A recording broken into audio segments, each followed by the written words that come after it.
Hi, guys. My usual abrupt introduction. So I'm back. Yeah, I'm back. It's me, Laura, with Stuff I Find Interesting, episode 38, I think. Um, I've been, uh, I've been in it, guys. I mean, like, really in it. Like, financial, personal, physical, all of it. All of it. It's been a rough time. But I'm here, and I am going to bring you some interesting stuff. And we're going to start with the Sphinx, only because I have some stuff and I want to throw it out and get rid of it. And it is actually interesting. But it's sort of like, what's the word I'm looking for? Parallel. Like, it's not really like the Sphinx in the chambers. It's more sort of around it, if that makes sense. It probably doesn't make sense. So, if you want to know, like really know about the history, this guy, who is this guy? Theagnis is on part, I have my camera right here, part 10. He's on part 10. And he really goes into it. And he goes into it in a factual kind of way. Like, this happened this year, this happened that year. There is some stuff about Edward, what's his face? Edgar Casey. But it's not too woo-woo. It seems fairly grounded. It's a nice read. It's way more in depth than what I'm doing. I'm just skimming the surface. I'm just introducing stuff. Like, look at this, look at this, look at this. We're like walking together. Look at this, look at this. That's what I'm doing. If you want to go deeper, all the links will be included. So let's get into the mood, shall we? Let's get into the mood, the Egypt mood. I love this etching, and I think I want to get it so I can frame it and put it on my wall. I just love it. So this is in like 1750 something, and this dude named Greaves wandering around the desert, saw the pyramids, measured them from the ground, like did his little, and was surprisingly close to the actual size of the pyramid, which is pretty impressive considering he was using like string and stuff. Now, he probably wasn't using string, but he was probably using stuff that was, not conducive to an amazing result like this. Clearly, he was good at what he did. And it says, the inside of the first and fairest pyramid. So, when I saw this picture, this is in Egypt. This is like next to the pyramids. I went like this. Because I play this game called Talos Principle. And it looks like this. So I guess they took their inspiration from actual runes, which is kind of cool. I don't know if you've ever played it, but you like run around, you solve puzzles. There's like a desert world, a castle with grass world, and there's I don't remember. It's been a while since I played. I've been stuck playing. Right now I'm playing Portal mods. So I played Portal Reloaded, and I got stuck on 23. I don't know that I'm ever going to get through it. And then I'm playing Portal Stories Mel, which is another mod, which means nothing to anybody who doesn't play Portal, but it's a fun game. It's solving puzzles, is what it is. So someone fed AI some information and said, come up with a picture of the secret chamber under the Sphinx, and this is what the AI came up with. The AI picture generator. I have not messed with it. I tried, and I got stuck. But I have chatted with Bing, and that's been a very interesting experience. I gotta tell you, it's kind of spooky. People are saying we're going to hit the singularity. I don't know about that, but that's, So, moving on. Here we have Anna Pavlova. It was very fashionable in this time to travel to the Sphinx. You travel to the Sphinx and the pyramids, and you take your pictures. And these two guys, this is just an article that's parallel. The Zangaki brothers took a bunch of pictures in Egypt. And at the time, it wasn't seen as very really interesting, but now we can look at these pictures and we can really appreciate them in retrospect, what they did because they just kind of bopped around and they took professional pictures and they dragged people in off the street and said, here, come on in. Here we have the pyramids. People standing on the pyramids. Just really, really good stuff. Now, last time there was a picture of a woman doing like this weird dance in front of the Sphinx. And I was like, okay, I need to find out more about that. So this woman's name is Loie. I looked it up. And she was an American dancer, choreographer, company director, and lighting designer. So she like designed lights. She designed like a special dress with poles that you could move around. She was famous for her serpentine dance. That was like her signature kind of thing. And she at first was seen, like she performed first in like burlesque shows and stuff. And she was seen as kind of like, I don't know, I guess crass and not really like cultured. But people came around and started to kind of say, wow, this woman's really kind of got something going on. Now, the crazy thing is that she was kind of chubby and she was kind of dowdy looking when she wasn't doing her serpentine dancing. But she had this vision. She was going to like kind of create herself. And that's exactly what she did. And she ended up becoming a regular performer at the Folies Bergère. And she did this thing called the fire dance. She had color wheels, chemical compounds, chemical salts for luminescent lighting and garments. She was also a member of the French Astronomical Society. She's responsible for the European tours of the early modern dancers, introducing Isadore Duncan to Parisian audiences and developing the acceptance of modern dance as a serious art form. This woman really, like, that's cool, right? I never knew about her. Maybe everybody knew about her but me. But the thing I want to read here is that, so she takes her elderly mom. She's 30 years old. She's not married. She has no kids. She's got a suitcase, and she goes to the vaudeville place, and she says, I want to audition. And they say, okay, you can audition, but you need to wait. So her and her mom are in the back of the theater waiting, right? She's got her little suitcase. And the dance that she was going to do at her audition was the serpentine dance with her little dressy thing. And lo and behold, the woman that was on stage while she was waiting for this thing to finish was doing a dance, a serpentine dance. And Loie was like, what the?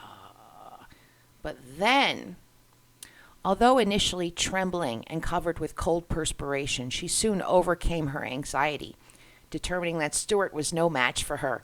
The longer she danced, the calmer I became. I could have gladly kissed her for her inefficiency. I love that. I love that. There's more stuff about her that's really fascinating.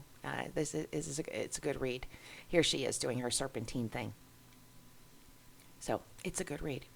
I didn't mean for that to come up. These are Egypt pictures taken by Pascal Sabat.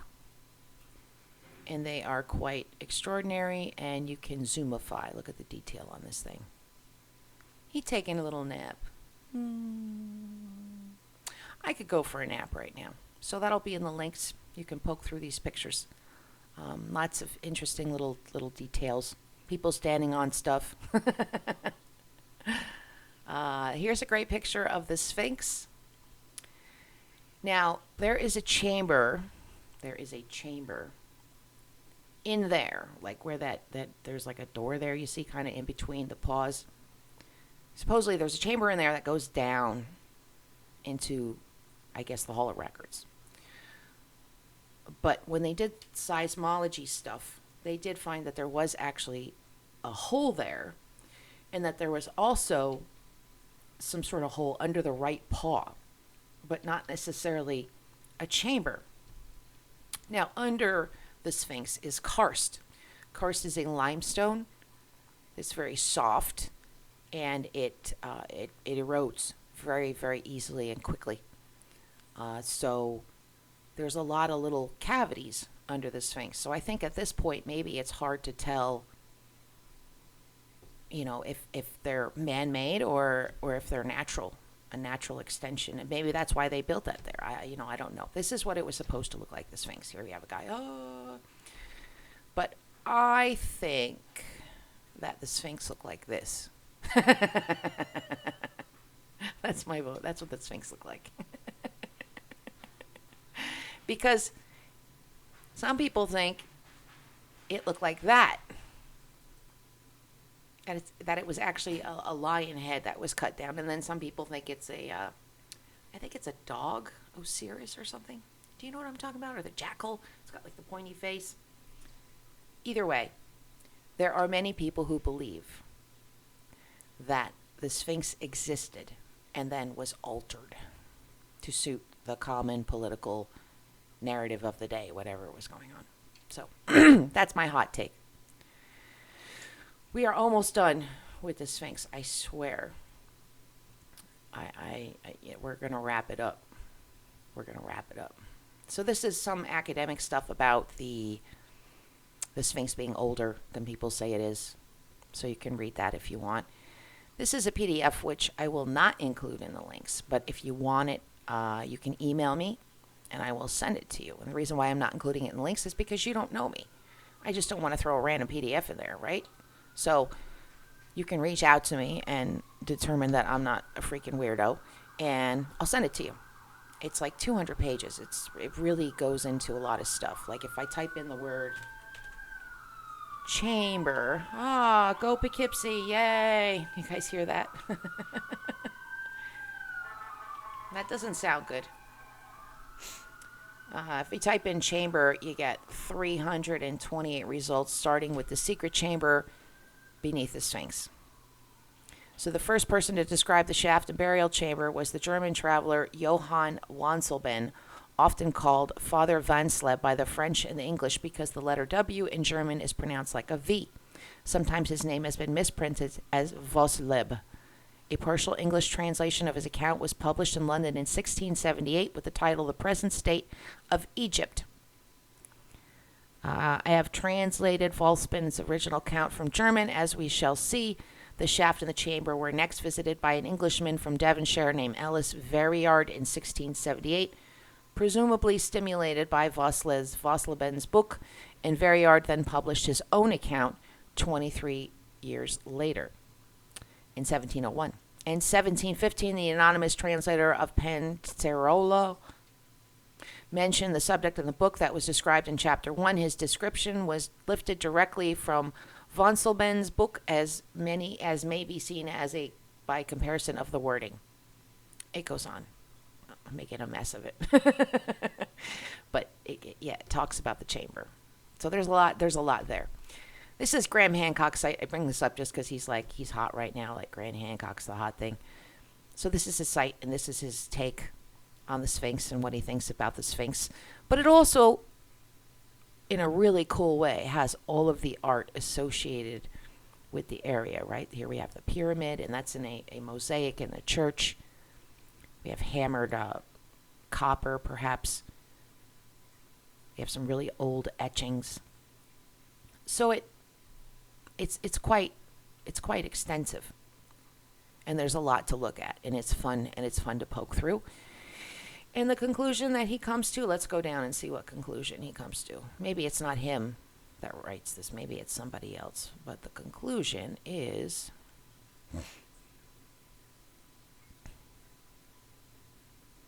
there is no conclusion. I guess it's just art in the Sphinx. Okay, there is nothing. It's just stuff to look at. Just to show you like what the times were like when Egypt was being explored by all of these people. There was a guy who published a paper that said all of the Egyptians have a bloated face, puffed up eyes, flat nose, thick lips, in a word, the true face of the mulatto. I was tempted to attribute it to the climate, but when I visited the Sphinx, its appearance gave me the key to the riddle. On seeing that head, typically Negro in all its features, I remembered the remarkable passage where Herodotus says, "As for me, I judge the Colchians to be a colony of the Egyptians because, like them, they are black with woolly hair." And he goes on. It's very racist. So, this is funny. When the Oedipus reached Thebes, he encountered a sphinx. If you want to pass this point alive, you must answer my riddle. What goes on 4 legs in the morning, on 2 legs at noon, and 3 legs in the evening? The sphinx asks. Oedipus pondered for a moment. Probably one of those new Pokemon, he finally replied. There's like 600 of them. I'd be surprised if one of them doesn't change its number of legs whilst evolving. Fair enough, man, spoke the Sphinx. I can't reasonably expect you to remember all their names. You may pass. Kind of funny. Now, have you ever heard of the Sphinx in Alaska? There is a Sphinx in Alaska. It's on the Kastner Glacier. And I've actually been talking to someone on Reddit who's like there, like right now. So I messaged him. I'm like, are you alive? Are you okay? Like, what's going on here? But this is the Egyptian Sphinx. It sure looks like a Sphinx, doesn't it? Now, this is in a place called Ophir, I believe. Or Ophir is next to it. But the interesting part about that is that Ophir is from the Bible and it means city of gold. So the fact that the Sphinx near a place called City of Gold, kind of interesting. There is also a Sphinx in North Carolina on top of Grandfather Mountain. Here it is. Now, the thing that's interesting about the thing that I find most interesting is not so much that it looks like a Sphinx, right? Because anything can look like anything. You take a rock, you look at it, 5 different people are going to see 5 different things. Maybe there's something to it, maybe there's not. But the thing that's really exciting is that the Sphinx and Split Rock are older than the mountain that they sit upon. Here's an article with the geology of how that is actually even possible. And it's pretty cool. And then we have the Balakistan Sphinx, which is in Pakistan, I believe. I think that's Pakistan. In Hingol National Park along the Makran coast. Since I'm well acquainted with the ancient history of the Indus Valley in Pakistan, I found this a bit of a surprise. What Sphinx were those people talking about? Why was I unaware of it? Intrigued, I began researching with a mindset that a new discovery had been made. Yet as time went on, I could find no credible archaeological evidence about the so-called Sphinx. And it goes on. So maybe there's something there. The thing that I think I'm probably going to come back to out of all of this is that Ophir was believed to be an actual city, but nobody's ever found it. So that's probably a fun thing to talk about. Now, I've never heard about this. There's Egypt's ancient road of 1,000 sphinxes is being unveiled after centuries of being buried under sand. So there's all these sphinxes. And, I mean, the Avenue of the Sphinxes. I've never heard of this. It's crazy. Look at that. Bananas. Absolutely bananas. We're going to move on, though. We're done. We're done with the Sphinx. But check this out. Ah! What is that? That is a platybelodon. Platybelodon? Platybelodon. Platybelodon. That's what it is. And it's an elephant with a trunk that did this, they think. Scientists aren't really sure how the whole thing goes together, but this is possibly what it looked like. Here's another picture of it. And aren't the flat trunks misconceptions? I believe only their mouths were unusual. And there's a discussion about whether their mouths like did this or whether it was just like a little part that was like prehensile, able to grab more so than with a trunk they shovel food in. Now, to best represent how I've been feeling the past week and a half that I've been absent from posting anything, is I've been feeling like an elk with a tire that's been around my neck for 2 years. That's what I feel like. If I went to a therapist, I would show her this picture. I'd be like, yeah, this is how I feel. And she'd be like, what? I'd be like, yeah, that's it. That's it right there. That's how I feel. But the good news is, and this is from like 2021, but the good news is that they got the tire. They anesthetized it. They had to cut the antlers, unfortunately, because the tire has steel in it. But it's the season where the antlers start to come off anyway or do their thing for the season. So I guess it's okay. Did you guys know there was a stainless steel structure dropped in the Marianna Trench with blood and DNA samples? Did you know this? So, Christian von Humsleff made this thing, and it's called the Star of Vejeli. And it's I guess there's a couple. There's a couple of them. But this particular one has been designed to act as a DNA storage unit that will function for at least 10,000 years. Hornslet secured DNA contributions from more than 3,000 people worldwide that will be kept safely within the structure of the second sculpture. This nano-engineered stainless steel outer surface means that the sculpture surface does not interact with or contaminate the natural environment while guaranteeing the integrity of the structure that protects its DNA cargo. So this is kind of like that whole deep time thing. Like, remember the clock that's in the mountain that's going to like tick for 10,000 years? Well, this is going to have 10,000 years of DNA. So it makes you wonder, like, what is that about? Like, is there something coming that people know about? Like, not people, not me, obviously, but the people in charge, because that's kind of weird. When asked about her purpose, she said, "I want to monumentalize our fear of dying to give people hope. You'll know that there's a piece of you in the ocean that will be there after you're gone." Then it talks about the challenges of dropping a freaking metal sculpture in the Mariana Trench. Now, this is something that I did not know about until recently. Maybe everybody in the world knew about this. I live in New York, for Christ's sakes, but there was a guy who won an art scholarship, basically, and he was on the 92nd floor of the World Trade Center. And this is the type of artwork that he made.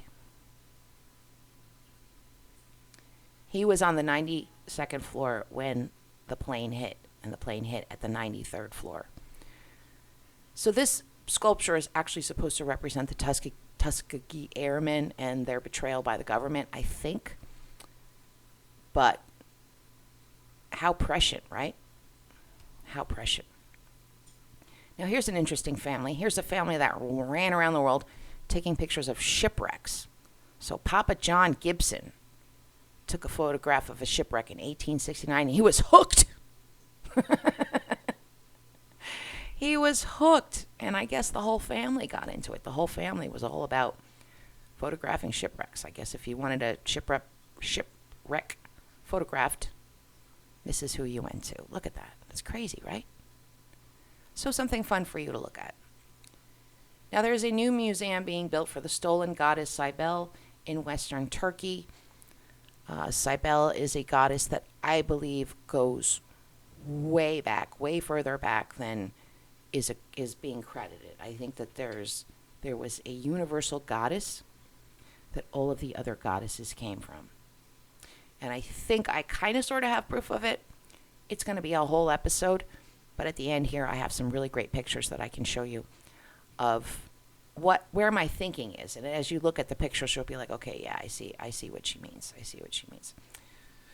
So we are on the home stretch. This is our conspiracy theory for the day. No, wait, no, not yet. This is just another article. The sun stole part of Mars' atmosphere, and NASA was watching when it happened. So they watched the sun do something and suck out part of Mars' atmosphere. So I didn't know the sun could do that, but it illuminates how it became so stripped. Now, here is the conspiracy theory.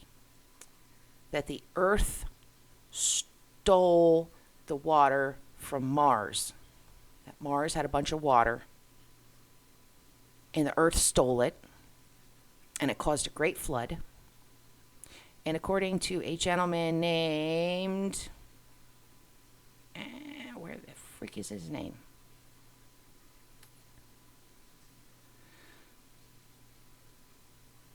So anyway, this guy, he really builds a case for what he's postulating. Like, he really goes into it. So he's delving into the Younger Dryas, but he's saying the Younger Dryas could be attributed to the Earth stealing this water and then flooding. Now, it stole the water because Mars has an orbit that is erratic. It's not completely circular. It kind of loops out and it goes back in. The theory is that Mars was kind of close to Earth. It was like next to it. And Venus was originally a comet and came crashing through, hit Mars, which created some sort of resonance or magnetic charge or some sort of zzz. It got zapped and it grabbed all the water. At least that's what I think it says. But crazy, right? I've never heard this theory before. Whoa, I have no idea what that is. I have no idea why I'm getting pictures like that. So they're saying, where did the water go that was on Mars? Was it an underground leak, or did it just disappear into space? Now, with the previous article, it showed the sun ripping the atmosphere off. So that is probably the most likely explanation. However, this is very compelling stuff. So the percentage of craters that are fresh are here, and the idea is that the rest of this must have been ocean, because the ocean would not create a crater if something hit land. I'm getting the weirdest ads. I'm gonna have to bail out of this. I'm sorry, guys. Freaking weird. Anyway, he starts talking about Birkenland and interstellar currents between protostars and protoplanets, electrical discharge. This person obviously knows a little bit about what they're talking about. Beyond that, I couldn't say. But it's a good read.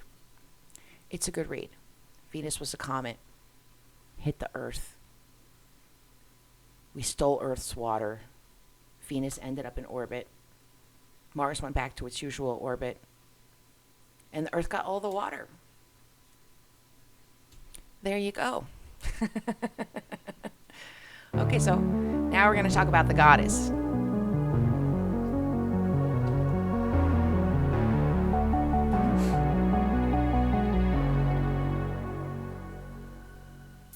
Can you hear?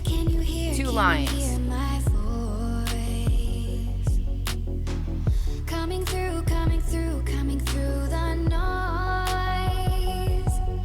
See I'm that? floating through outer space. What's that about? And I can't find a way. Oh, all the lights going dark and my hopes destroyed. I'm not sure what that one's about.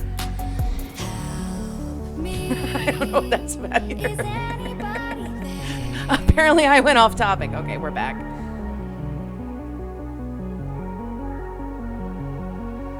Save me. I'm running out of air.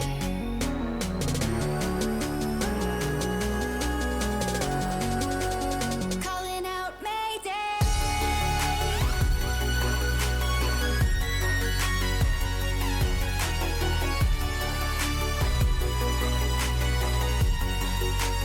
Calling out Mayday.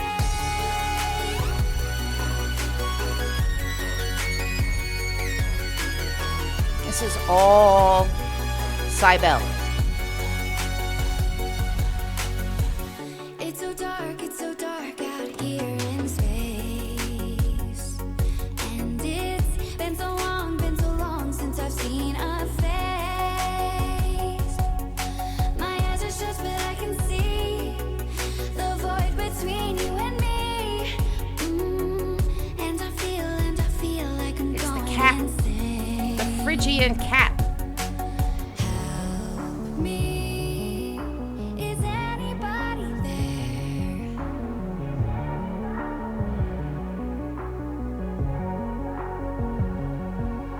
Save me. I'm running out of air. I have no idea why I have a picture of a giant, guys. Calling out Mayday.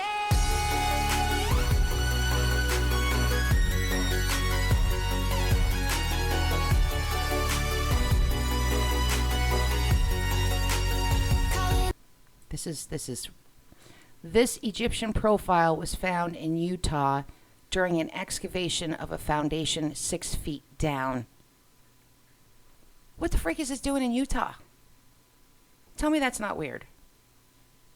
Let me bigify myself a little bit while I talk. We don't need any more music, right? Oh.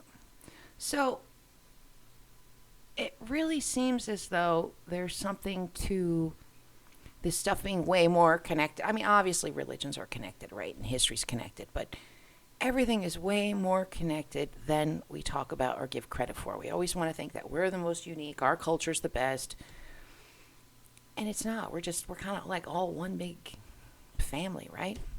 Although some of you, I'm kidding.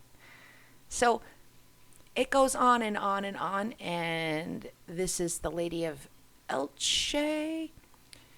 She was found in Spain, I believe. She was found in a field. So other things have been found. This is like from the 1400s or something. Like, what is that even? There we have with the lion. The lion. Obviously, I repeated myself. I don't know. I do that a lot. But anyhow, I'm going to stop. But you get the idea. The idea is that there are tangible similarities between all of the goddesses. And I don't know. I just think that's kind of worth looking into, the history of goddess worship and how goddesses are worshipped and where does that come from and what did they look like, and I don't know. Kind of interesting, right? So we already had music, so I'm not going to do any more music to take us out. I'm just going to say goodbye, and hopefully you guys have a good day. And did I hit the right button?